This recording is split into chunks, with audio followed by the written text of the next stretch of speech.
Muy buenos días, hermanos y hermanas diseminados por todo el mundo. Como decía la plegaria eucarística de la Didache, así como la semilla del campo está dispersa por el mundo. Oigan, gracias por esta semana de dedicación, de estudio. Le damos las gracias también al profesor, al doctor Picasa, por acompañarnos. Aquí estamos, maestro. Es un poco exagerado este padre Manuel, pero así le queremos, ¿verdad? Antes de seguir, para Félix, si lo escucha después, me queda un poco de tiempo, si no es hoy, mañana, le mando el material. Cuando el material está muy bien preparado, basta con un folio. Cuando no está tan bien preparado, hay bastantes cosas. Yo voy a mandarles bastantes cosas. No hace falta que lean ni que miren todo, ojean algo y si les parece algo pueden estudiar. Pero el tema clave del curso sería leer el libro de Daniel, leer algo del Apocalipsis, claro, y algo de lo que voy a deciros hoy, que va a ser un resumen final de la Apocalíptica según el mensaje de Jesús y el Nuevo Testamento. Para estudiar el tema con densidad, tendríamos que empezar por un apocalíptico que está en el comienzo del Evangelio. Según San Marcos, el comienzo del Evangelio fue Juan Bautista proclamando un bautismo de conversión, un mensaje apocalíptico junto al río. El Evangelio de Marcos no dice cómo era ese mensaje más concreto de Juan Bautista, eso lo dicen el Evangelio de Mateo capítulo 3 y el de Lucas capítulo 3. Y ambos dicen como mensaje apocalíptico que el hacha está ya levantada sobre la raíz, el tronco del árbol, y lo va a cortar si es que no hacemos gran penitencia, que el huracán de Dios nos va a arrastrar si es que no cambiamos, que el fuego de Dios nos va a quemar si es que no nos convertimos. Y Jesús aceptó durante un tiempo el mensaje de Juan Bautista, aprendió con él. Y no solamente aprendió con él, sino aprendieron con Jesús los primeros discípulos que formaban parte de la escuela, del grupo de Juan Bautista, entre ellos Bartolomé, los Zebedeos, etc. Pero un día, al cumplir el camino de Juan y bautizarse, Juan dejó el Jordán y pasó a Galilea y no anunció un mensaje de transformación por la penitencia, sino un mensaje de transformación a través del perdón de Dios. Dos son los elementos apocalípticos fundamentales del mensaje de Jesús. Y resulta bastante difícil compaginarlos. Los técnicos andan dándole vueltas y vueltas y no se atreven a ver cómo se coordinan ambos mensajes. Uno es el mensaje de que llega el reino de Dios. Eso es quizá lo más seguro. El mensaje de Jesús era: viene el reino de Dios. Y debéis transformaros con este mensaje del reino de Dios. Y junto a este tema de llega el reino, hay otro tema muy importante, que es que vendrá el Hijo del Hombre en las nubes del cielo, como anunciaba Enoc y como anunciaba Daniel. ¿Pensáis que tenía Jesús ambos mensajes? Mensaje del reino que llega, transformación, por lo tanto, curación de los pobres, perdón, salud de los enfermos. Y junto a ese mensaje del reino que parece el más importante, se puede sumar el mensaje del Hijo del Hombre que viene en las nubes del cielo. Y aquí ya, los técnicos del Evangelio se dividen de una forma muy característica. Algunos dicen que Jesús solo tuvo de verdad un mensaje del reino y que el mensaje del Hijo del Hombre no forma parte del anuncio de Jesús, que fue añadido después por la Iglesia. La mayor parte de los protestantes liberales, como más profundos, más existenciales, en la línea de Bullmann, el que lo escribe de manera más precisa es un tal Phil Hauer, Fiel con V, Biel con V, H. Hauer. Phil Hauer escribe libros interesantísimos diciendo que Jesús en el fondo solo anunció la llegada del reino, la curación de los enfermos, el perdón de los pecados y la vida futura. Y que esto del Hijo del Hombre se le añadió después en la Iglesia. Pero otros muchos piensan que Jesús pudo haber tenido dos ideas madre. A ver, os voy a tomar un poco el pelo a las que veo delante. ¿Cuántas ideas tenemos? ¿Una única?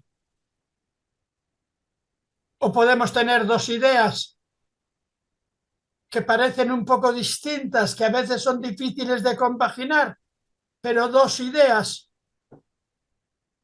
¿Ustedes cuántas ideas tienen? De verdad, de verdad. Una, dos. Yo más. A veces el hecho de tener muchas ideas no es nada bueno porque ninguna es importante. Cada uno que lo piense, claro, claro, Nélida, es así.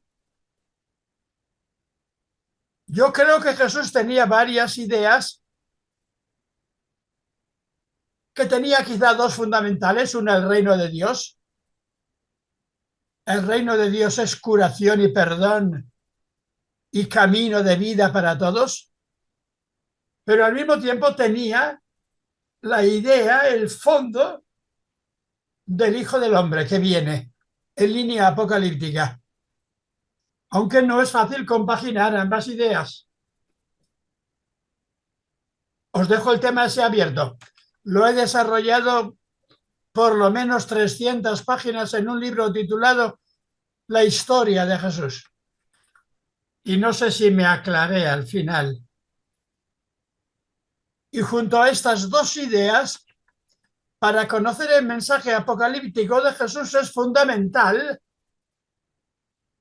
conocer no solo lo que hizo en Galilea, sino que después de haber estado 1, 2 o 3 años en Galilea, perdonando, curando, animando, ayudando, Jesús subió a Jerusalén. Y subió de una manera intensa, de una manera provocadora. Y aquí en Jerusalén tenemos dos rasgos fundamentales de Jesús. Primer rasgo, que entró en Jerusalén de un modo simbólico, intenso, montado en un asno, como signo del reino que llega. El Evangelio dice que para tener un asno envió a dos de sus discípulos a la ciudad y les dijo: encontraréis un hombre con un cántaro de agua allá en la ciudad. Esto del hombre con un cántaro de agua a la entrada de la ciudad, ¿qué os parece? Algunos sois de la América profunda, profundísima, rural. Solían ir en la América profunda, rural de México o de Colombia los hombres hechos y derechos con el cántaro de agua a la fuente, o los que iban a la fuente con el cántaro de agua eran mujeres y niños. Yo todavía he ido en la aldea de mis abuelos muchas veces de niño con el cántaro de agua. Y si iba un hombre era mala señal, era que no era muy hombre, que era como un afeminado. Si encontráis uno que parece afeminado con un cántaro de agua en Jerusalén, preguntarle dónde hay un sitio para cenar la Pascua. ¿Recordáis en San Marcos, verdad? Entra Jesús a Jerusalén, entra en un asno, entra para llevar a Jerusalén con su vida el mensaje de que llega el reino. No llega el reino con un caballo de guerra, llega el reino con un asno de campesino que viene del campo. Primer signo. Segundo signo de Jesús en Jerusalén es que se va al templo. A ver, imaginaos, ¿alguna de vosotras vive en el entorno de la villa de México donde está la Virgen de Guadalupe y venís andando un día o dos de peregrinación y llegáis? O llegáis como yo llegué en Colombia una vez, que me llevaron cerca y me dijeron ahora caminamos, y fuimos a, creo que era Chuquinquirá, ¿verdad? Un santuario mariano muy importante. Y si vais al gran santuario, ¿qué hacéis?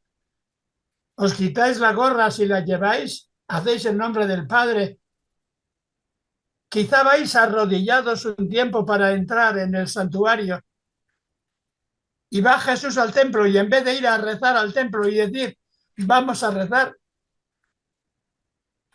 llega al patio exterior donde están rodeados o rodeándole los sacerdotes y les dice Jesús, este templo va a ser destruido, porque este templo es una cueva de bandidos.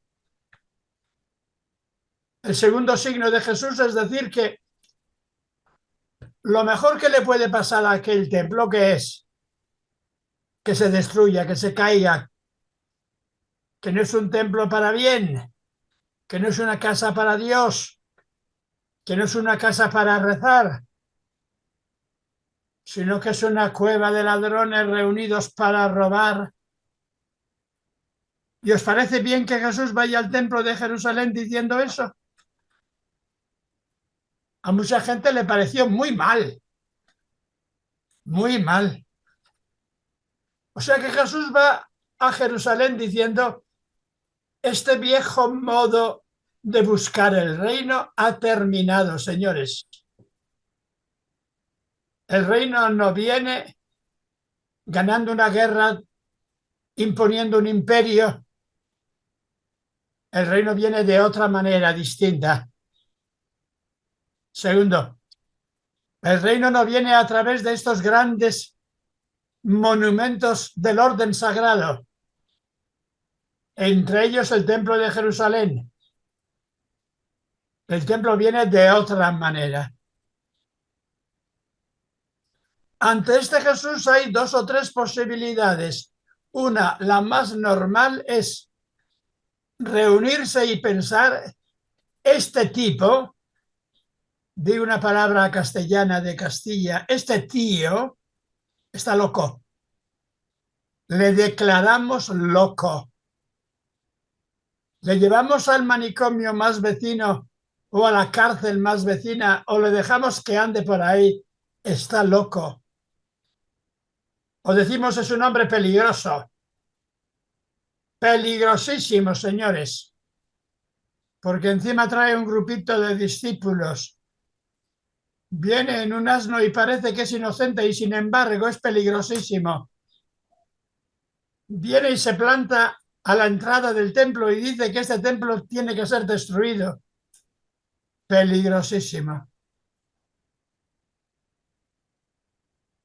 Y Jesús sube a Jerusalén no para darles una alegría a aquellos judíos de Jerusalén, sino para darles un disgusto. Este tipo de religión y de sociedad de Jerusalén es un tipo de religión y sociedad que está condenada a la muerte. Y tercer signo de Jesús en Jerusalén, el más difícil de entender de todos, quizá el más profundo.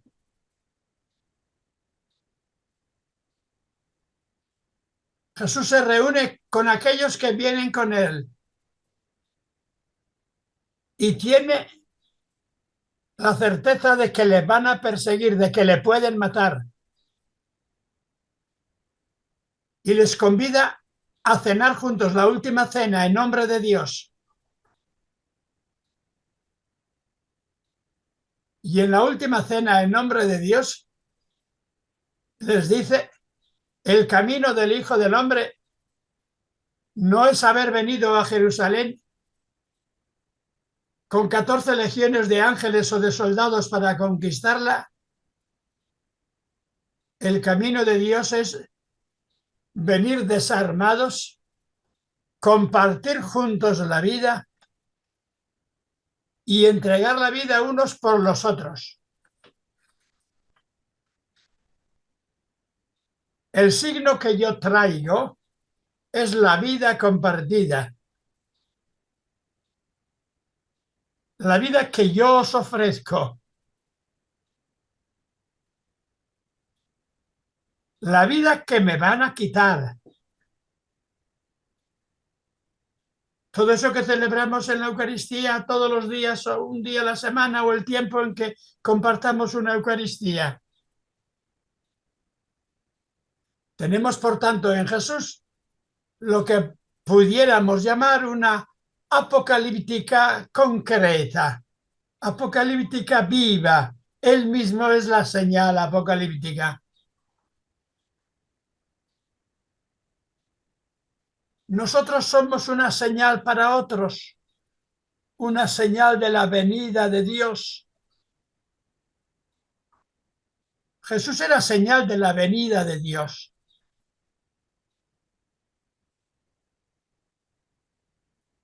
Perdonen, me he callado un poquitín porque me da la impresión de que oigo y estoy mirando si es algo mío que se oye o si es algo de algún micrófono de ustedes que se oye o de fuera, pero puedo seguir, ¿eh? Así he descansado un poquitín.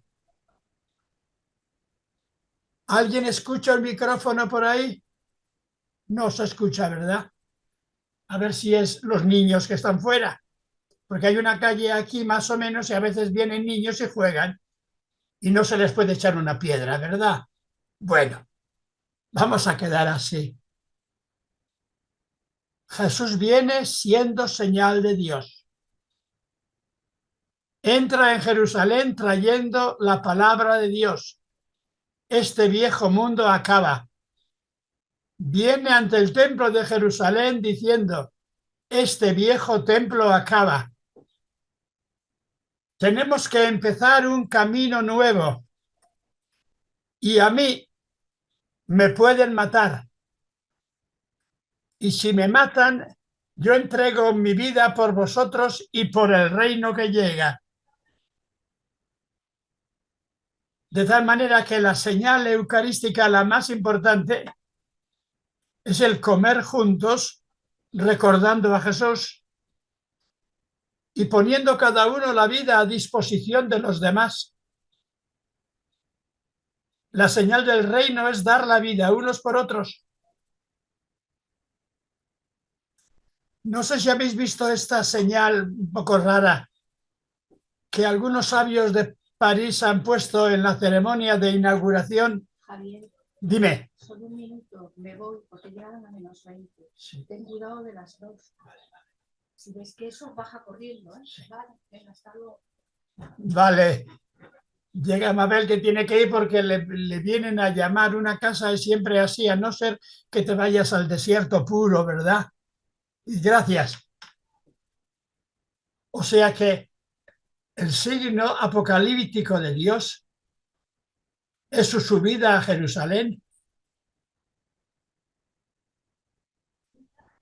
Es el signo en el templo. El templo tiene que terminar. Es la comida con sus discípulos, dar la vida por los demás. Esa es la señal apocalíptica. Y de esa manera Jesús cumple de alguna manera las profecías del reino antiguas de Enoc, de Daniel, de una forma distinta. Vamos a ver qué pasa. Y lo que pasa no lo voy a recordar ahora más, ¿verdad? Lo que pasa es que Jesús se pone en manos de Dios, a Jesús le condenan a muerte y Jesús muere en la cruz, preguntando a Dios de manera misteriosa, Dios mío, con el Salmo 22, ¿por qué me has abandonado? Si esas palabras no las dice así, puede decir el Salmo 22 o el equivalente. Cuando muere Jesús, ¿qué pasa? Los evangelios ponen un tipo de señales que son interpretaciones de la Iglesia, pero ¿qué es lo que pasa? ¿Qué es lo que tiene que venir? Se dice simbólicamente que hubo una especie de eclipse, quizás simbólico. Se dice simbólicamente que hubo un terremoto, quizás es simbólico. Pero Jesús muere y no pasa realmente nada, sino que las cosas siguen todas externamente como estaban.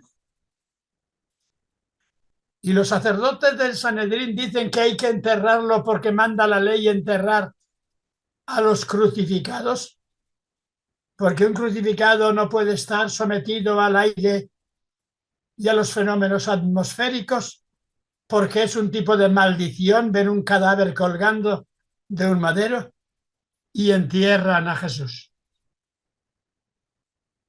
¿Y qué sucede? ¿Qué se espera? Me gustaría poderlo describir, pero no lo sé estrictamente, detalle a detalle. Escribí un libro muy gordo, La historia de Jesús, donde cuento eso. Pero ¿qué es lo que la gente espera?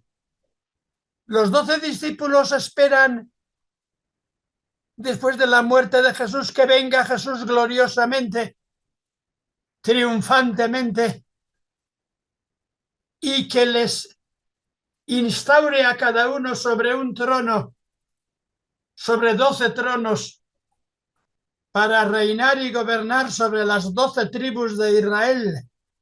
Eso era lo que podían esperar los 12. Ha muerto, pero va a volver inmediatamente, va a volver con gloria fuerte, va a volver con rayos y truenos, y va a sentarnos a los 12 en 12 tronos. ¿Dónde? En la Plaza del Vaticano. ¿Dónde? Delante del Pentágono, delante del Capitolio, delante del Zócalo de México, delante de la Casa Rosada, delante de... Y Jesús no viene así. Están esperando que venga glorioso a imponer por la fuerza el reino. Y no viene así.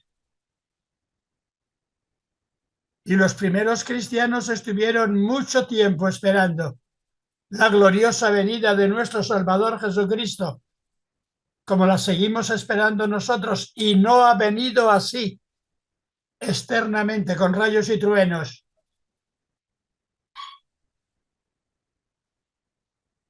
Quizá en Galilea le esperan que venga de un modo glorioso.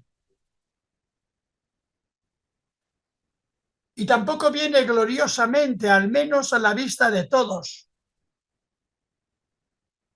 El gran tema de la apocalíptica cristiana es, puedo decir, retraso o no cumplimiento. El retraso de la parusía. Han pasado 2000 años y no ha vuelto Jesús sobre un inmenso trono, matando, destruyendo a todos los bandidos del mundo. No ha vuelto Jesús de esa manera.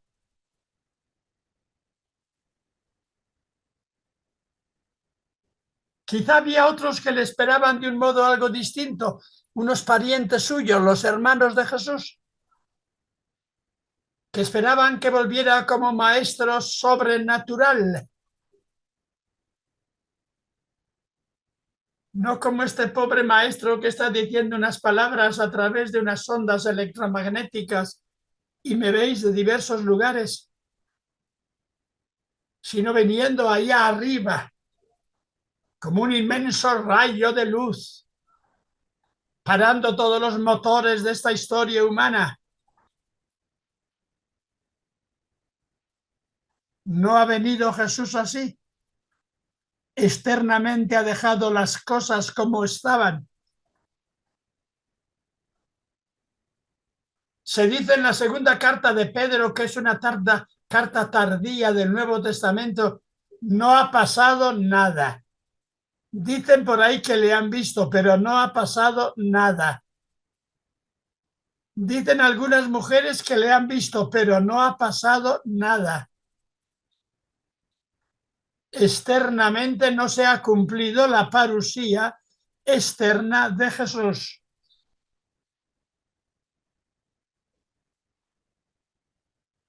Lo normal hubiera sido que el grupo de Jesús se hubiera disuelto. Y esa historia de la disolución del grupo de Jesús está narrada simbólicamente en el relato del final del Evangelio de Lucas, donde habla de los dos que se van a Emaús. Dicen, habíamos esperado que viniera y triunfara. Algunas mujeres locas de las que siempre hay dicen que le han visto, pero nadie serio le ha visto. ¿Está claro? Así sigue contando un famoso filósofo romano del siglo II.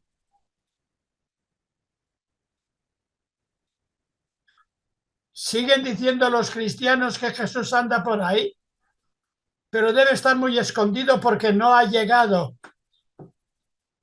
porque no le vemos, porque no ha tomado el Capitolio de Roma, ni el Capitolio de Buenos Aires, ni qué sé yo, el grande palacio de Pekín, y la gente anda como puede.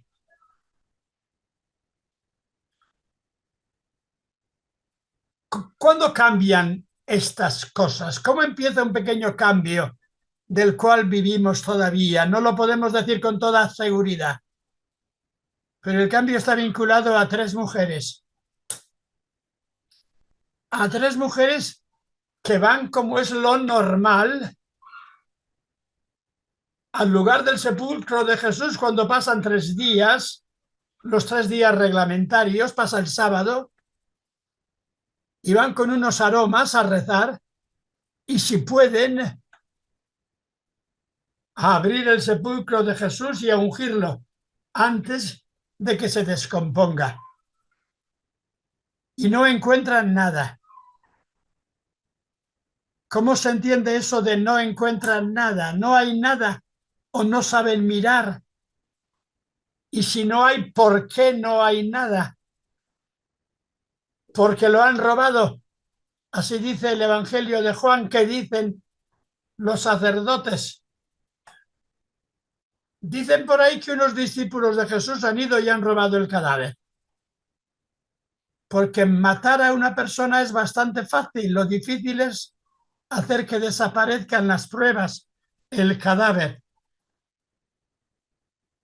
Estas mujeres tienen la experiencia de que Jesús está vivo, de que ha resucitado. ¿Cómo le han visto? ¿De qué manera le han sentido? han tenido miedo, se han escapado. El ángel de Dios les dijo, no está aquí, ha resucitado. Id a Galilea, decírselo a Pedro y a los demás. ¿Y cómo termina el Evangelio de Marcos? Tuvieron miedo y no fueron. Y sin embargo, tuvieron que ir de alguna manera. Porque esta experiencia de que Jesús ha resucitado ha seguido dando pasos y pasos, y aquí estamos nosotros. Jesús, condenado a muerte, crucificado y enterrado, no ha vuelto gloriosamente en el sentido externo. No tenemos ninguna prueba para poder decir, aquí está, ha resucitado, aquí tenemos. Sí, hay una prueba que algunos toman de una sábana y de un sudario, de unas pequeñas anotaciones que pone el Evangelio de Juan, diciendo que cuando entran las mujeres y después vienen Pedro y Juan, hallan en el sepulcro las ropas donde había estado envuelto Jesús, un sudario y una sábana. Se puede matizar según la traducción. Algunos dicen que eso es una prueba genial porque eso está en Turín y se puede demostrar, pero nadie ha demostrado que es así, por mucho que os lo cuenten. Siguen discutiendo.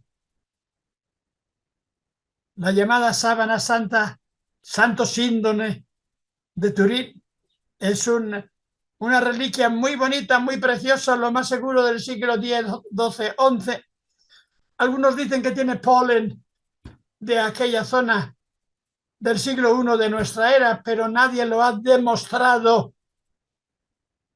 Repito esto, nadie lo ha demostrado, que nadie os engañe. No tenemos ninguna prueba externa de que Jesús ha resucitado. Tenemos algo mucho más importante que eso.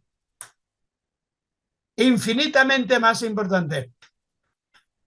Unas mujeres dicen que le han visto y que vive. Y más tarde unos hombres como Pedro y otros dicen que le han descubierto vivo y lo afirman con su vida.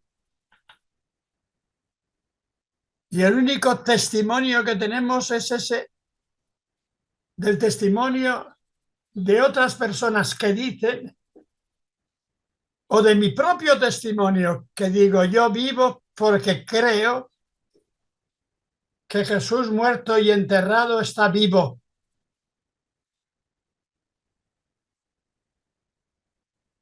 No sé cuánto tiempo duran estas cosas.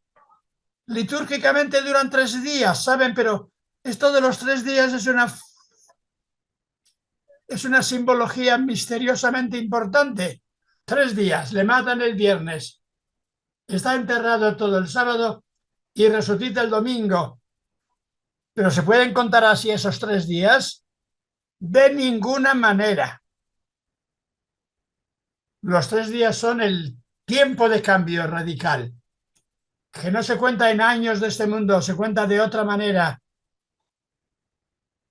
Y Jesús, muerto, enterrado, está vivo en Dios. ¿Está vivo en quién? En aquellos que han creído en Él. Y en esa fe vivimos. Los 12 discípulos principales de Jesús siguen esperando que vuelva y que le sienten 12 tronos. Y esperaron quizá 7, 8, 9, 10 años hasta que disuelven el grupo. ¿Por qué? Porque no llega como ellos esperan. Y tienen que ir descubriendo que está, pero de otra manera. Y todo depende de unas mujeres. En principio, al comienzo, todo depende de unas mujeres. de unas mujeres que algunos filósofos antiguos decían que eran patológicamente enfermas. Una mujer patológicamente enferma es una que tiene visiones de muertos, que está histérica.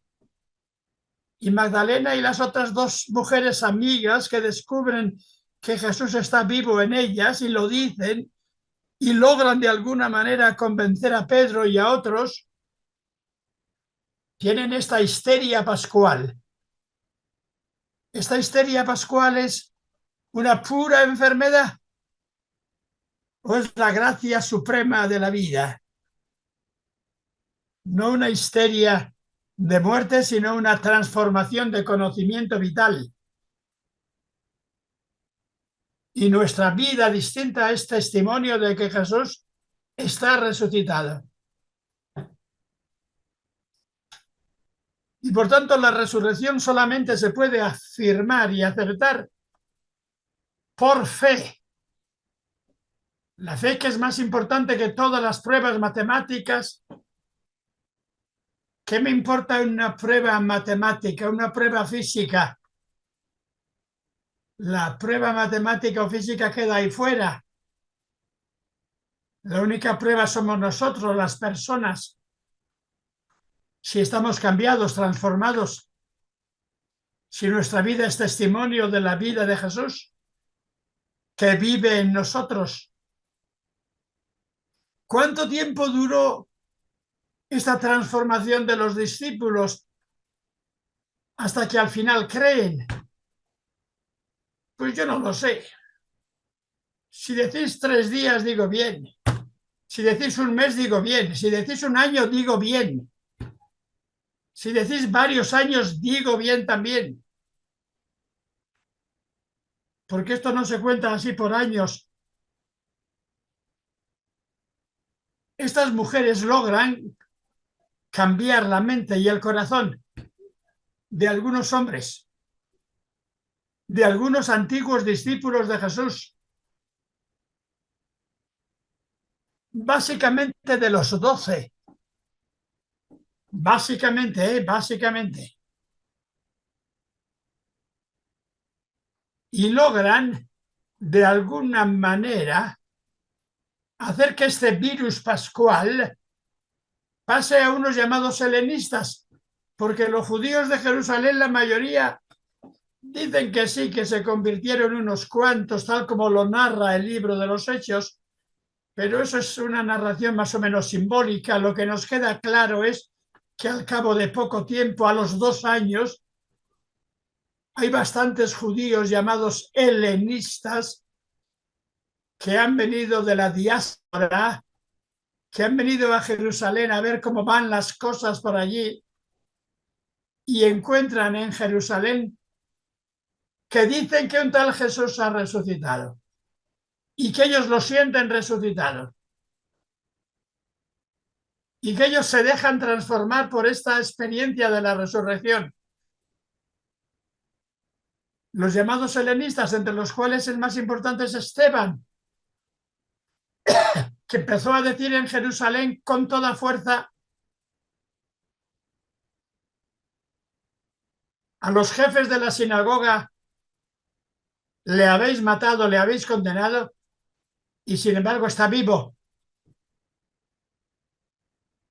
Está vivo porque le han visto unas mujeres, está vivo porque yo mismo y otros le hemos descubierto vivo.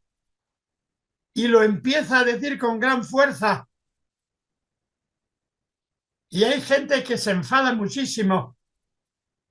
Y parece que lo que dice el texto del libro de los Hechos tiene un fondo histérico e histórico. Las dos cosas. Histéricos, se ponen histéricos muchos habitantes de Jerusalén, porque Esteban está hablando de estas cosas y deciden que está loco y que es malo y que lo que él hace es peligrosísimo, y crean una especie de pequeño jurado y, apelando a una ley que había entonces, que en Norteamérica se llamó ley de Lynch. ¿Os suena, verdad? Ley de Lynch. Lynch, que fue un famoso americano que introdujo aquella costumbre jurídica del linchamiento. El linchamiento es un juicio popular rápido. Cuando hay suficiente número de personas, no hay que llamar a un jurado. Ese número de personas reunido es jurado y puede apedrear a aquel a quien se le condena. Y parece que apedrean a Esteban. Y eso, en vez de acallar, da más fuerza a la gente que dice Esteban tiene razón. Y empiezan a decir que hay que rebobinar toda la historia antigua de Jesús y la historia antigua de Israel desde este Jesús muerto, cuya experiencia está en el corazón de unas mujeres.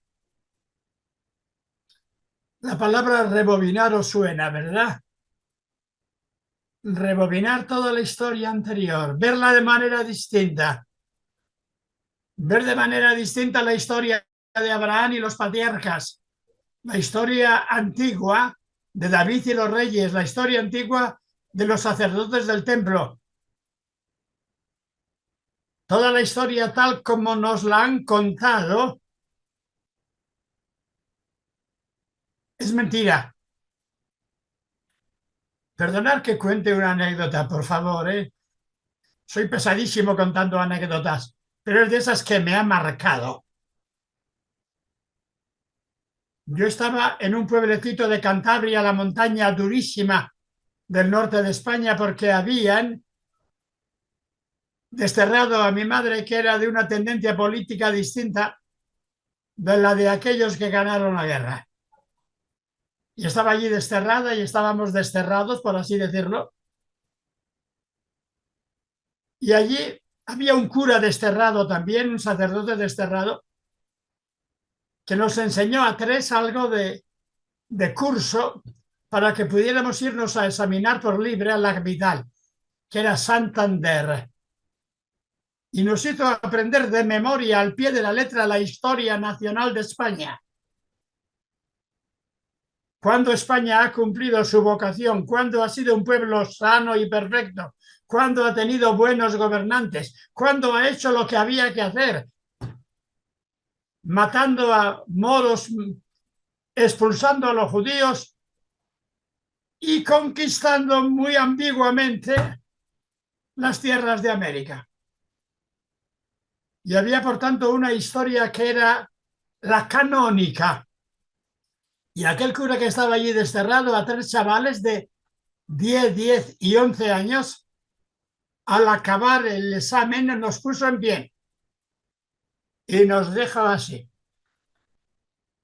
toda esta historia que yo os he enseñado, que está en el libro, toda es mentira, toda es falsa, todo es invento de un tipo de políticos negados y malos. Pero como mañana en el examen que vais a hacer en Santander no respondáis al pie de la letra, os parto la cara. Así, al pie de la letra. Nos dijo: muchachos, hay que rebobinar. Y la historia oficial tiende a ser mentira. Claro, esto tampoco es tan claro, ¿eh? Las cosas son complejísimas, por favor, ¿eh? Son complejísimas. Pero era lo que intentaban decir allá en Jerusalén. La historia que os van a contar los sacerdotes de Jerusalén es mentira. La historia hay que contarla ¿desde quién? Desde los crucificados, desde los expulsados, desde los condenados a muerte. Esa es la historia de Jesús. Y Jesús está resucitado. Ese ha resucitado. Dios puede salvar a todos y creemos que salvará a todos, incluido Napoleón, incluido Julio César, incluido todos, porque Dios es Dios. Pero de otra manera. Y todo hay que verlo desde los ojos de Jesús, desde vuestro corazón, que son los ojos de Jesús. Y hubo gente que empezó a creer a estas mujeres. y a los que habían creído a estas mujeres. Y uno de los casos más sonados de aquellos que creyeron en lo que decían las mujeres, ¿quién fue? El más sonado, el que más se recuerda, que vino de lejos de allá del norte de Tarso de Cilicia, un estudiante que era famosísimo, que tenía premio Nobel de la paz, de la ciencia, de todo. Se llamaba Pablo de Tarso. Y vino a Jerusalén a poner orden. Y aquí donde hay esta gente, donde se multiplica esta gente. Y fue donde el sumo sacerdote y le pidió permiso y le dijo: voy a arreglar yo este tema porque estos hay que cambiarlos pronto antes de que se multipliquen. Porque cuando se multiplican es difícil. Y le dio poder el sumo sacerdote para ir a Damasco, donde se estaban ya multiplicando algunos de estos. Pero llevaba dentro del corazón una especie ¿de qué? De semilla distinta. A ver si se puede decir de una manera así sencillita. Dime contra quién combates. Dime a quién condenas. Dime a quién juzgas y te diré de qué pie cojeas. ¿Sí o no? Dime a quién condenas y te diré qué problema tienes dentro no resuelto. Y Pablo tenía un problema no resuelto. Y esto ya no lo cuenta ni el evangelista Lucas, el que escribe el libro de los Hechos, lo cuenta el mismo Pablo, que fue a Damasco y allí, a la entrada de Damasco, con papeles que le daban permiso para encarcelar a los cristianos, descubrió a las puertas de Damasco a alguien y oyó una voz que le decía: Pablo, Pablo, ¿por qué me persigues? ¿Quién eres? Soy aquel a quien tú persigues. Y ese Pablo vio algo que bien, que habían visto otros, pero que no lo veían de la manera tan clara como él. Y para aclararse un poco, en vez de ir a hacer un curso pequeñito, de estos de una semanita, se fue 2 años, ¿dónde? A ver si se aclaraba. ¿Dónde se fue? A un sitio precioso, pero durísimo. ¿A dónde se fue? Dice: fui durante 2, 3 años. ¿A dónde? A Arabia. A Arabia, al desierto. Gracias, Gonzalo. Fue al desierto para ver cómo veía él esto. 2, 3 años meditando en: ¿habré entendido bien? ¿Será una mentira que me han contado aquellas mujeres y que me han contado? De Pedro y de otros no confío yo muchos, pero de esas mujeres sí, y de otros que andan por allí también. Y al cabo de 2 años volvió y empezó a decir cosas importantes en Damasco, pero creó problemas y los cristianos de Damasco dijeron: aquí tenemos una tregua, no queremos ahora problemas inmediatos, y le bajaron de la muralla por una espuerta y se fue a Jerusalén. Y se fue a Jerusalén a consultar el tema ¿con quiénes? ¿Con Pedro? Y con nadie más. Pero dice: no, perdonad, me he equivocado. Fui también a hablar con Santiago, el hermano del Señor. Y estuve allí consultando y viendo cómo son estas cosas, pero no me quedé con ellos.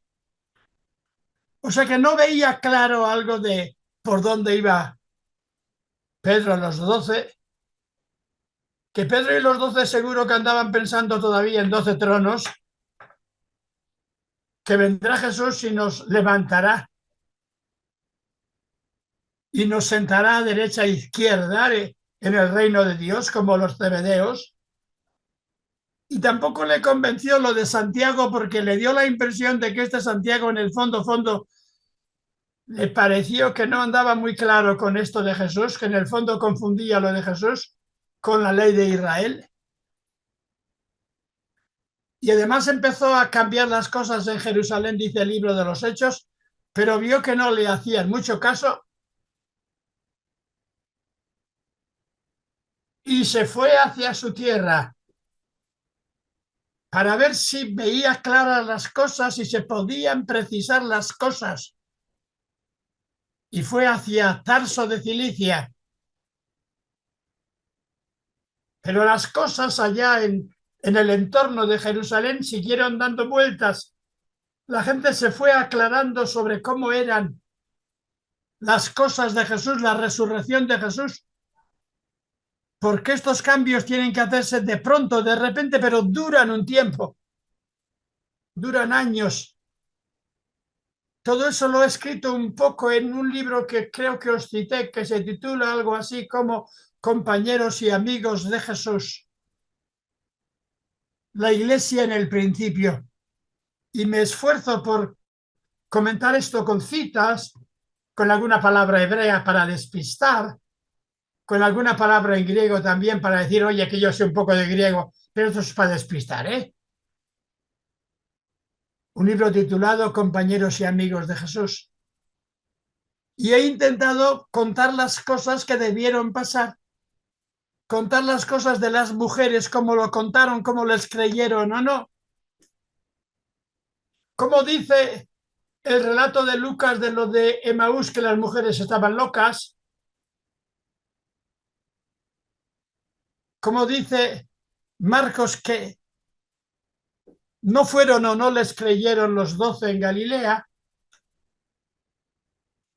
pero la cosa siguió adelante y siguió adelante en el grupo de los helenistas del entorno de Jerusalén, y la mayoría de estos helenistas pensaron que desde Jesús se podían pensar las cosas y rehacer todas las cosas desde Jesús. Y fueron abriendo un camino. Y llegaron en el camino hasta una ciudad importantísima de la que traté ayer. ¿A qué ciudad llegaron? A Antioquía de Siria. No Antioquía de Medellín o Medellín de Antioquia, por ahí donde están algunos de ustedes, sino a esa Antioquía de Siria. Y allí se atrevieron a contar estas cosas. ¿A quiénes? A la gente del pueblo. Lo digo en palabra durísima. A los indios de las tribus aquellas, a los negros de aquellos grupos, no a los sabios judíos y a los inteligentes. Porque estas cosas se cuentan, se pueden contar a la gente. Y hubo gente que empezó a aceptarlas. Y entonces, cuando se enteraron en Jerusalén, dijeron, oye, esto hay que precisarlo, esto hay que mejorarlo, esto hay que trabajarlo. Y buscaron a un tipo que les pareció interesante, que podía encargarse de esto. ¿Cómo se llamaba? ¿A quién buscaron en Jerusalén? En vez de ir ellos, no fue ni Santiago, ni Pedro, ni Juan. Pedro y Juan andaban entretenidos haciendo otras cosas. Buscaron a Bernabé. Y le dijeron, Bernabé, vete a Antioquía para ver qué pasa por allí y a ver si lo arreglas y nos cuentas. Y Bernabé fue a Antioquía. ¿Y qué hizo? Como era un hombre honesto, vio, esto va. Esto me convence. Lo que se está haciendo aquí hablando de Jesús resucitado responde a Jesús y a lo de las mujeres. Y yo necesito para seguir adelante a alguien con quien pueda hacer las cosas, porque Jesús había mandado que hay cosas que se hacen solos, pero que las cosas interesantes hay que hacerlas ¿cómo? ¿Cómo les mandó Jesús? De dos en dos. Aquí falta alguien. Y recordó a Pablo y tomó el hatillo y se fue andando a Tarso. Y le dijo, Pablo, tengo un un trabajito para ti. Si quieres venir, ahí tenemos que hacer muchas cosas por el Evangelio. No te puedo obligar, pero confío en ti. Y Pablo fue, ¿recordáis? Y estuvieron un tiempo largo allí en Antioquía comentando cómo es la resurrección, teniendo experiencia de resurrección, creando iglesia. Y se complicaron las cosas porque había grupos distintos y no todos veían las cosas de la misma manera. Y había por lo menos 3 grupos importantes, dejando a un lado el de las mujeres. Había el grupo de los 12, que todavía soñaban cada mañana en que venía Jesús y les coronaba reyes y jueces sobre las tribus del mundo. ¿No habéis soñado nunca que viene Jesús y os despierta en la noche y os dice: a ver María, a ver Blanca, a ver Pepe, a ver Juan, holgazán, ¿qué haces ahí en la cama? Levántate, que te voy a nombrar ahora jefe de las nuevas tribus de Israel. Así estaban esperando los 12, pero no pasaba nada, ¿recordáis? Sí, tenían cierta experiencia, pero Jesús no les acababa de implantar como auténticos jueces de la nueva historia humana. Y estaba el grupo de los hermanos de Jesús, Santiago, los que decían en aquella iglesia que aquí lo que hace falta es palo duro y conversión de costumbres al buen judaísmo. Vamos a ver ahora, perdonad si os digo cosas que a lo mejor no os gustan, pero no sé quién tiene razón en Roma, pero andan un poco alborotados, ¿verdad? Y algunos andan por una línea, otros por otra, andan discutiendo, algunos son hasta cardenales y obispos y hay grupos distintos, y anda el Papa queriendo hacer una especie de sínodo, de camino, un poquitín en aquella línea antigua, pero otros dicen que de eso nada, que ya hemos hecho todos los sínodos necesarios y andan discutiendo. ¿Eso es normal o anormal? A mi juicio es absolutamente normal. ¿Por qué? Porque Dios no nos cambia a la fuerza, sino que nos deja ser lo que somos. Y así como somos, con la semilla pascual que llevamos dentro, podemos cambiar. ¿Merece la pena seguir así? ¿O a todos los que piensan distinto los matamos? ¿O los expulsamos, los enterramos en una cárcel, los mandamos a la Inquisición? Y al cabo de un tiempo, como había teorías distintas, y fueron algunos vigilantes del grupo de Santiago y dijeron: esto no va, esto lo tenemos que arreglar. Pablo y Bernabé tuvieron que subir, no a Antioquía, sino a Jerusalén, porque esto hay que tratarlo. ¿Está claro? Los problemas, cuando hay problemas, no hay que ocultarlos, hay que tratarlos abiertamente. Y subieron a Jerusalén y discutieron. Y la palabra que utiliza el libro de los Hechos da la impresión de que la discusión se oyó no solamente en la casa de frente, sino que se debió escuchar hasta Roma y Babilonia, como discutían. Pero después de mucho discutir, llegaron a unos acuerdos básicos. El acuerdo básico es que hay caminos un poco distintos y que hay que admitirlos todos. Que se puede ser cristiano de 2 o 3 maneras. Que se puede ser cristiano al modo de Santiago y los de Jerusalén, al modo de Pedro y los 12, pero también al modo de Pablo, de Bernabé y de las mujeres. Y que lo que hay que hacer no es querer que todos digan lo mismo, sino que se acerquen y que dialoguen y que se admitan mutuamente Y terminan diciendo, por tanto, que puede haber dos tipos de iglesias, unas más de judíos y otras más de gentiles. Las iglesias más de judíos son la de Pedro y la de Santiago, y la iglesia más de gentiles son las de Bernabé y Pablo. Y en marcha, señores. Y ahí estamos.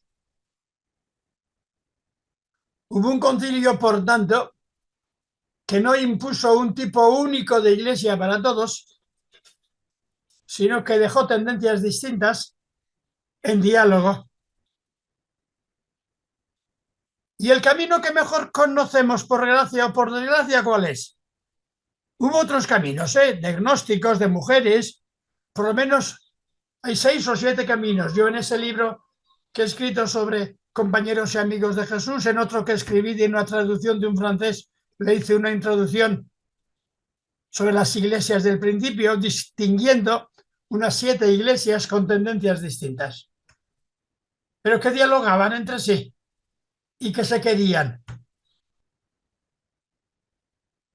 La iglesia que mejor conocemos es la de Pablo, porque el grupo de Pablo es el que más ha gritado, el que más se ha extendido o el que más discusiones ha engendrado.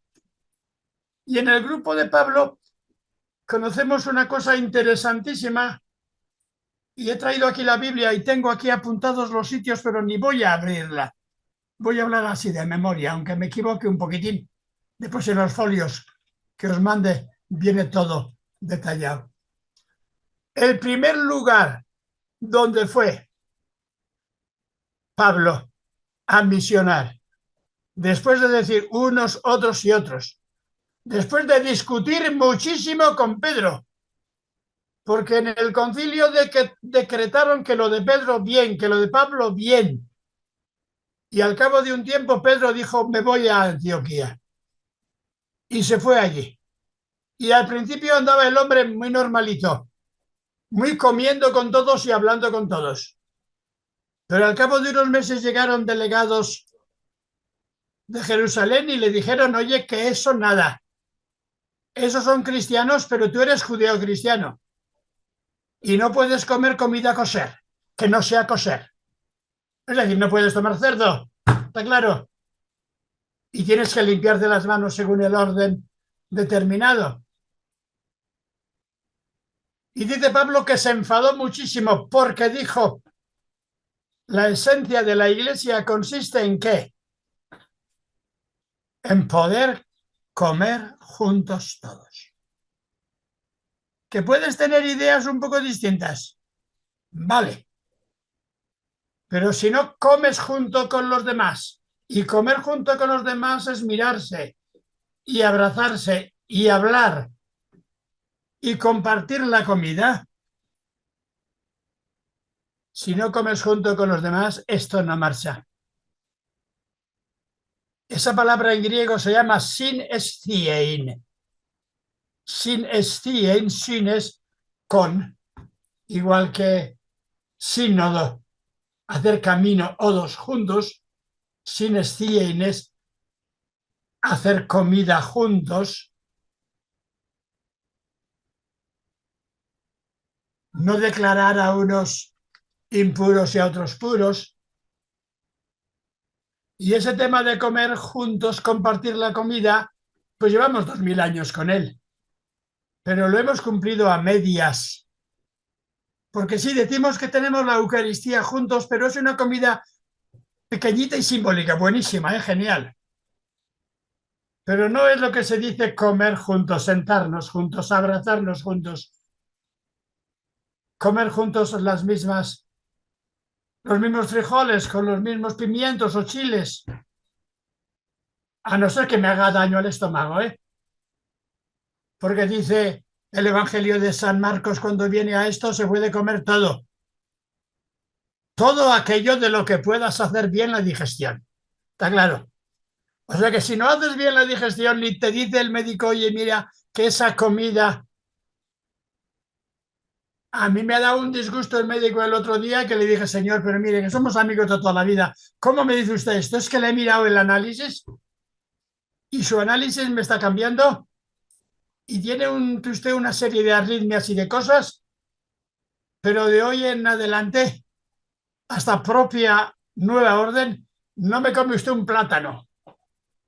¿Y por qué no un plátano? Porque tiene, no sé si es magnesio, potasio, no sé qué tiene, que a usted le hace daño y tiene ahora una alergia especial.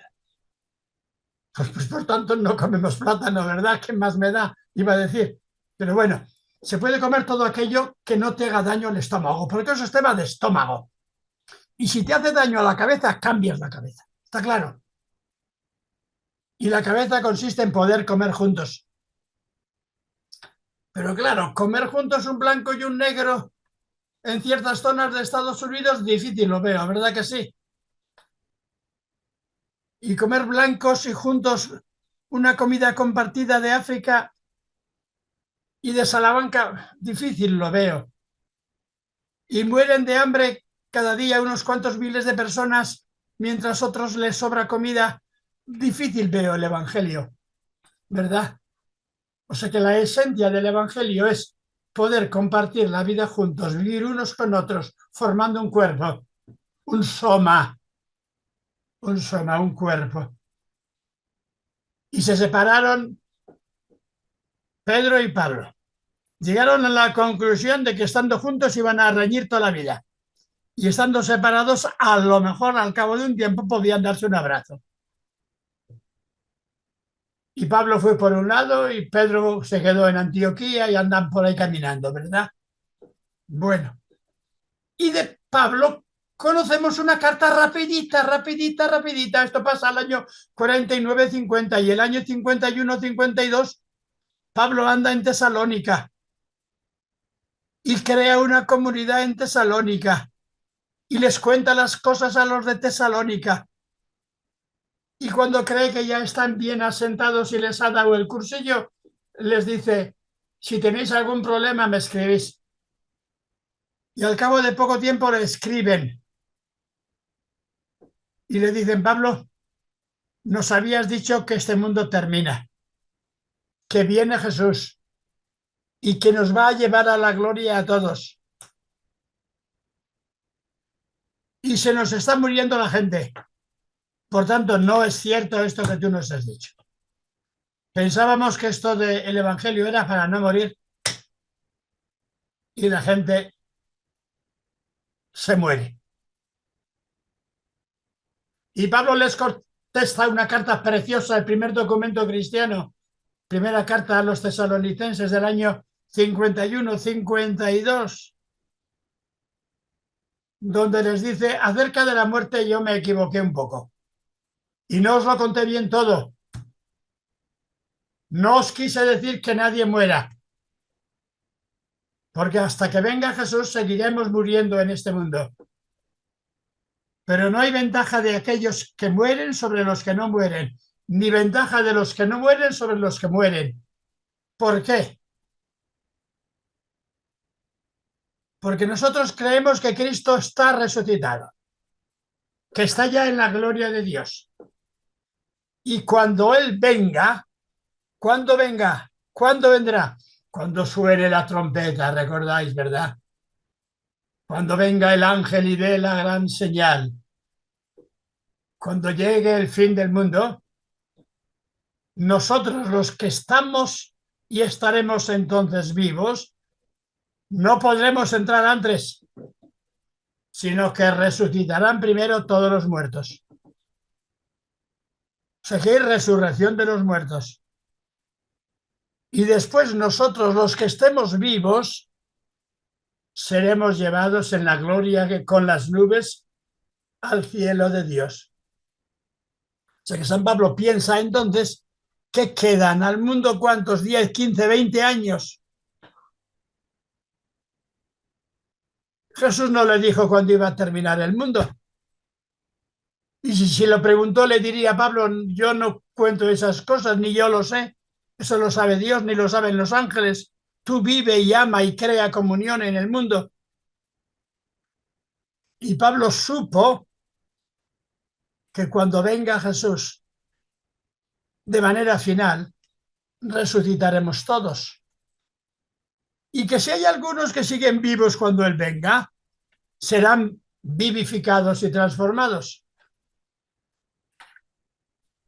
Pero unos años más tarde, cuando escribe la carta a los Corintios, 1 Corintios 15,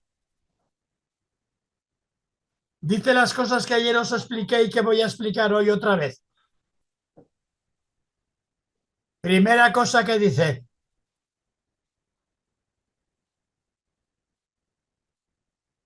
que en Adán, como mortales, morimos todos. Que la muerte nos toca porque formamos parte del mundo de Adán. Porque esta vida en la que estamos sembrados es una vida frágil. Es frágil y al mismo tiempo es fuertísima, muy fuerte. ¿Os gustaría no morir? ¿A alguien le gustaría no morir? O el morir es una bendición.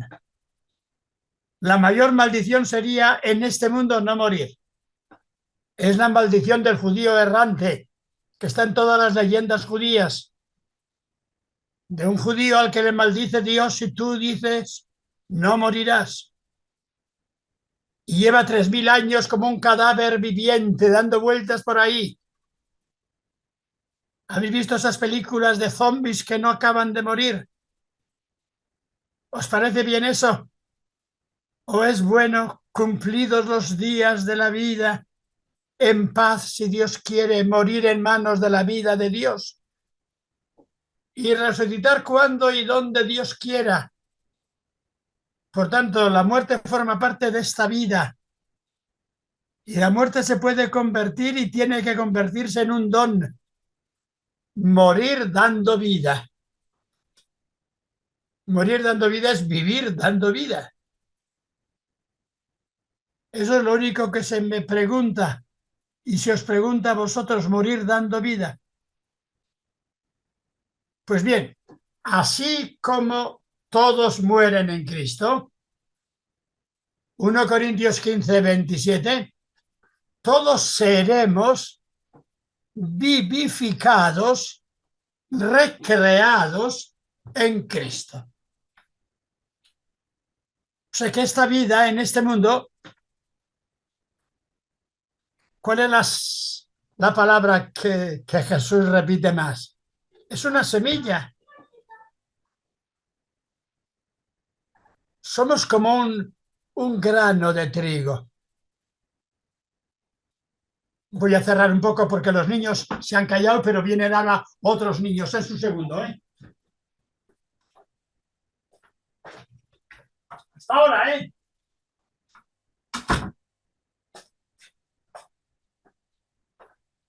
Yo creo que tenía que irme a un desierto donde no haya niños, pero sería horrible que los niños de al lado no pudieran gritar, ¿sí o no?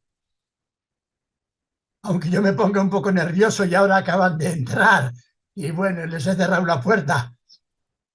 A lo mejor aparecen, ¿eh? Pero no creo que aparezcan.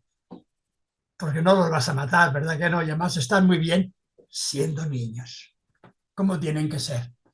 Pues bien, todos seremos vivificados. En griego, zoopollethesantai, recibirán vida de Zoé. Somos una semilla. Somos un grano de trigo sembrado en la tierra. Y lo mejor que nos puede pasar, que es, dice el Evangelio de Juan, ir muriendo para que de nuestro grano nazcan ¿cuántas? 40, 50, 60 granos de trigo. Y mi vida es semilla de vida para otros. Lo digo con mucho miedo, ¿eh? Porque mi vida es semilla de vida para todos, o mi vida ha sido qué pesada vida para muchos, ¿verdad? Como me han dicho muchas veces algún alumno al que le he reñido con cariño, sobre todo las niñas, cuando era yo más joven y daba clase a niñas de 19, 20, primer curso de carrera, con confianza al verme a la cara me decían a veces: qué pesado se pone usted, señor profesor. se pone pesadísimo. Me pongo pesado, pero tú esto me lo estudias. Me lo estudias porque te conviene, porque nos conviene a todos. Y después te dan un abrazo cuando te ven por la calle, ¿verdad? ¿Por qué? Porque si lo dices con amor, a lo mejor tu vida es un poco de semilla de vida para otros. Somos semilla. Y es bueno que seamos semilla. Y es bueno que muramos como semilla. Y todas las parábolas del Evangelio en el fondo vienen a resumirse en esta parábola de la semilla. 1 Corintios 15. En 1 Corintios 15 da la impresión de que San Pablo cree que todos van a morir. Aunque todavía no está del todo convencido. Tiene un resquicio por ahí que le dice, sería bonito que llegara Jesús enseguida, ¿verdad que sí? Qué bonito sería Jesús que viniera como el cervatillo aquel del Cantar de los Cantares, triscando por los montes, corriendo por las colinas. Ven, amado, dice el Cantar de los Cantares. Qué bonito sería que viniera y le viera. Pero normalmente voy a morirme antes. Y es bueno que sea así. Y seguimos con la carta a los romanos. En la carta a los romanos, capítulo 13, al final dice San Pablo, bueno, que esto va a durar poco. Y tengo un viaje pendiente. Me ha pedido Dios que haga ese viaje. Un viaje pesadísimo. Desde aquí de Oriente pasando por Roma tengo que ir al fin del mundo occidental, que se llamaba entonces, ¿cómo se llamaba el fin del mundo occidental del Mediterráneo? Se llamaba el Magreb, se llamaba España, en el Mediterráneo, un poco más arriba Francia y más arriba estaba Inglaterra. Y aquí terminaba el mundo, ¿verdad? Tengo que ir a España, a ver si allí convenzo a alguno. Y después vendrá el fin del mundo. Pero parece que no llegó a España, parece que lo mataron en el camino en Roma, ¿verdad? Parece. O sea que él pensaba que esto se acababa pronto y llevamos 2000 años. Pero claro, la carta segunda de Pedro, cuando le dicen, oye Pedro, decíais que esto acaba enseguida y aquí seguimos, dice Pedro, 1000 años son como un segundo para Dios, recordáis, son argumentos bien bonitos. Y ahora voy a terminar con dos ideas solo. En la tradición de Pablo, una de las cartas que se añade al corpus de Pablo, el corpus de Pablo que es 1 Tesalonicenses, Gálatas, 1-2 Corintios, Filipenses, Filemón y Romanos, en un momento determinado dice, esto de Pablo en la primera a los tesalonicenses queda un poco oscuro. Tenemos que escribir una segunda carta a los tesalonicenses. ¿Recordáis, no? Una carta preciosa, totalmente apocalíptica. Os la explico en los folios que os voy a mandar mañana. Yo creo que tendré el tiempo y se los mandaré a Félix. Y si alguno quiere, los lee. Y si no, es mucho más sencillo que lea 2 Tesalonicenses. Y dice en la segunda Tesalonicenses, lógicamente este mundo tenía que haber terminado hace tiempo. ¿Por qué? Porque las cosas son malas, la gente es mala, porque tenía que haber llegado el diluvio ya, el diluvio final. Y sin embargo, este mundo, por una gracia especial, no termina. Y no ha terminado por ahora. Y hay algo que impide que el mundo termine. Y dice San Pablo, jogatejon, hay algo que le dice a Dios, oye, no destruyas este mundo. ¿Recordáis aquella palabra tan bonita que tuvo Dios con Moisés Y estaba Dios enfadado y le dijo a Moisés, déjame y los mato en un día a todos estos judíos, ¿recordáis? Y le dijo Moisés, oye, por favor, Dios, ten un poco de piedad, son pobre gente. Pues bien, así también Dios dice, pues ¿cómo les voy a matar? Y encima dice la carta o aquel escrito tan bonito de el libro a los, ¿cómo se llama? No el de el eclesiástico, el eclesiastés. Y además, la mayoría, y el libro de Jonás, no saben distinguir la izquierda y la derecha. ¿Verdad que no sabemos distinguir la mayoría y cómo Dios nos va a matar? Entonces, toda la carta esta segunda a los tesalonicenses dice, Dios se está frenando. Porque lógicamente, Dios, ¿qué palabra podíais utilizar? Enfadado, echando humo. En latín, valde capreatus. ¿Sabéis cómo se traduce al castellano, verdad? Muy encabritado, porque Dios se encabrita de vez en cuando. Tenía que decir, voy a destruir este mundo. Y lo voy a destruir pronto. Y sin embargo, Dios tiene gran paciencia. ¿Podrá Dios sacar todavía algo bueno de este mundo? Algo bueno con la gente que hay por ahí, con nosotros, sin ir más adelante. Con mucha gente de iglesia, sin ir más adelante. Que es buenísima, evidente, pero hay también gente un poco atravesada. Con mucha gente por ahí que se dedica a hacer daño y guerra. ¿Podrá sacar Dios algo bueno? ¿No hubiera sido mejor que Dios no hubiera creado el mundo y lo hubiera destruido ya? ¿Me dejáis un segundo? ¿Pensáis? ¿Me hacéis alguna pregunta? Y a ver si encuentro un libro, que lo tenía puesto aquí, pero como había lío y niños, no lo he puesto. No os lo cuento. Está ahí delante de mi nariz, pero no lo veo. Lo voy a mirar después y os lo pongo mañana para ver en las cosas que le pongo a Félix que os mande. Es un autor interesantísimo que dio ejercicios al Papa Benedicto XVI, que analiza dos obras, una de un ruso y otra de un americano, cristianos ambos, que dicen que este mundo se acaba. Y por ahí andaba también cuando se ponía un poco melancólico el Papa Benedicto XVI.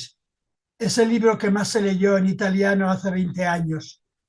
Yo lo tuve que leer por una cosa, ya termino con esta, que se llama Mis pecados. Y mis pecados consisten en ir mirando un poco a ver cómo está la cuenta corriente y me dice Mabel, la que antes ha entrado a decirme que andan los niños y demás, oye, que andamos en números rojos. Y entonces cuando andamos en números rojos, pues ¿qué hago? Lo que hace un albañil. Busca por ahí, oye, ¿me das una obrita para una chapucita de estas para trabajar unos meses y sacar? Y entonces yo le llamo a algún editor y le digo, oye, ¿por qué no me mandas un libro de traducir? Porque los libros que uno escribe, como este, que me ha llevado 2 años, un comentario a los Salmos, 2 años enteros, ¿te dan o no te dan?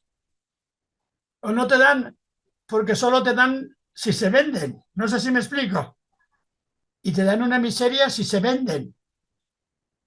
Y donde se venden más, en castellano, es en California y por ahí donde hay cristianos de lengua castellana que tienen un par de dólares que les sobra y compran un libro. Cosa que en Argentina y en otros lugares es más difícil que les sobren. Fijaros este libro que cuesta $70. Es horrible. Pero la editorial no lo puede sacar porque son 1000 páginas, ¿verdad? Pero si yo le digo, oye, mira, mándame un libro de traducción y él quiere, te tiene que pagar por página, no sé si me explico. Como si tú llamas a un albañil que te ponga 5 hileras de ladrillos ahí en un jardincito que tienes y te dice el albañil, hombre, ladrillos, tiempo, $20. O lo que os diga, ¿verdad? Entonces le digo, y tuve que traducir ese libro porque andábamos mal de dinero Y bueno, lo traduje y es un libro precioso, aunque no os lo recomiendo para la lectura. En Italia se leyó como un bestseller porque mete mucho miedo. Y porque andan diciendo que el mundo dura poquísimo, que hay una conspiración. Y que en esa conspiración del Putin y del chino nos van a matar a todos. Y el otro dice que hay una conspiración, no sé si del Obama o del otro, o del Trump o del otro. O hay una conspiración del rey de España o de los otros. Y que nos quedan aproximadamente 5 o 6 telediarios. Un telediario es el noticiero, ¿no? El noticiero que a veces lo vemos todos los días, o sea que dentro de unos días, y ha sido bonitísimo que hayamos estado en este curso. Yo he hablado con mucho gusto, os he mirado y tengo mucha satisfacción de haberos mirado. Y mañana os mando aparte las cosas de ese autor. Y podría mandar el libro entero, pero porque lo tengo en, ¿cómo se llama? En algo así como en Word. Pero no lo puedo mandar porque no es mío, es de la editorial. Y no se va a enterar. Pero si se entera me puede hacer un juicio. Es horrible este mundo, no sé si me explico. Si es mío lo puedo mandar porque me da la gana, ¿no? Pero si es de otro no se puede mandar. ¿Sabéis que son estas cosas? Y sobre todo los yanquis en esto son para bien, bastante. Y en Salamanca solo van al infierno una gente. Ay, no lo voy a buscar. En la Universidad de Salamanca, el letrero más importante del siglo XVI, que se pone en todas partes ahora, hay una excomunión. Excomunión bajo pecado mortal y bajo Inquisición. Te mandamos a la Inquisición. Si alguien robare algún libro de esta biblioteca que está ahora con cristales blindados, que ni una bomba los rompe, que entran solo los reyes porque son... O sea que tú, si robas un libro, te vas al infierno de este mundo. Y los curiosos ponen debajo, aunque robes 20 mujeres, un pecado venial. Te lo absuelve el cura a la primera. Perdonad este chiste de Salamanca, pero es así, ¿verdad? No se pueden robar libros. A lo mejor nos vemos otra vez, otro año. Y si nos vemos, pues un saludo. Algunas caras os he visto antes, alguna otra vez. Al llamado Obama, me perdonáis, Antonio, lo vi el año pasado. A bastante gente la he visto algún año, porque hay algunos reiterativos de pecado, ¿verdad? Unos que vuelven. Y gracias. Y perdonar el pequeño humor. Y el curso empieza ahora, si queréis estudiar de verdad apocalíptica. Yo mañana os mando, le mando a Félix. Y él supongo que el lunes o martes os manda. Y miráis por arriba y como no ocupa lugar, pues bueno, lo que queráis lo leéis y el resto lo dejáis en la papelera. Gracias a todos. Está allí el padre Manuel, que está despidiéndonos vestido de rosa. A ver, Manuel.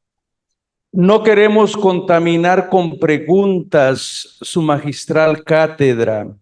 La única preocupación que yo tenía era que se fuera a convertir como Eliseo con los niños que le aventaban piedras y les fuera a salir el oso o algo parecido.